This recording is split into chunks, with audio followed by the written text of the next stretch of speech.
आज हम बात करने वाले हैं एक ऐसे दर्द की जो हर नीट एस्पिरेंट को होता है, इजी मार्क्स का मैकेनिज्म, और हम उन्हें क्यों लूज कर देते हैं। वेलकम बैक टू मार्क्स का mechanism NEET series. Let's break down the tragedy. Reason number 1 होता है कॉन्फिडेंस का कैटालिटिक इफेक्ट। अब चैप्टर पढ़ लिया, नोट्स रिवाइज किए, टेस्ट दिया, क्वेश्चन आया तो हमको लगता है इसका तो हमें आता है, और बस इसी मोमेंट में रिएक्शन का पाथवे टूट जाता है। Over confidence is equals to rate determining step of losing 20 marks. That's what it means. Reason number 2, NCERT के छोटे फुटनोट्स इज इक्वल्स टू बड़े लॉसेस। एनसीईआरटी के नीचे लिखा हुआ है एक माइक्रोस्कोपिक सा लाइन, सम स्पीशीज में ऑल्सो शो एक्सेप्शंस, और तुम क्या करते हो? छोड़ो, ये पढ़ने का मन नहीं है। लाइक याद है ना वो रिडक्शनिस्ट बायोलॉजी का क्वेश्चन यूनिट के ओवरव्यू से था। सो कुछ भी मिस नहीं कर सकते। रीजन नंबर 3, लास्ट स्टेप में सिली मिस्टेक का रीअरेंजमेंट।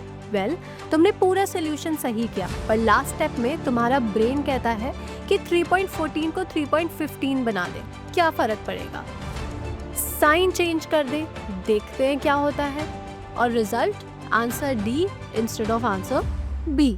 अब मैकेनिज्म क्या कहता है? स्टेबल आंसर, सिली मिस्टेक्स और unstable marks. Mechanism is equals to stable answer, silly mistake या अनस्टेबल मार्क्स। इसका कोई एंटीडोट नहीं है। रीजन नंबर 4, ये वाला तो कभी गलत हो ही नहीं सकता मेरे से। द मोमेंट यू से दिस, नीट का मैकेनिज्म एक एक्टिवेट हो जाता है और confidence, relax brain, memory lapse और मार्क्स गॉन। क्योंकि जो चीज़ तुम्हें हमेशा आती है वो ही नीट वाले पूछकर तुम्हें गिरा देते हैं। रीजन नंबर 5, समझ आ गया is not is equals to याद रहा। अब लेक्चर में सब क्रिस्टल क्लियर होता है, रिविजन के टाइम ये कौन सा चैप्टर था, ऐसा मूड हो जाता है। मैकेनिज्म क्या कहता है? Instant understanding which takes to no active recall which takes to zero retention.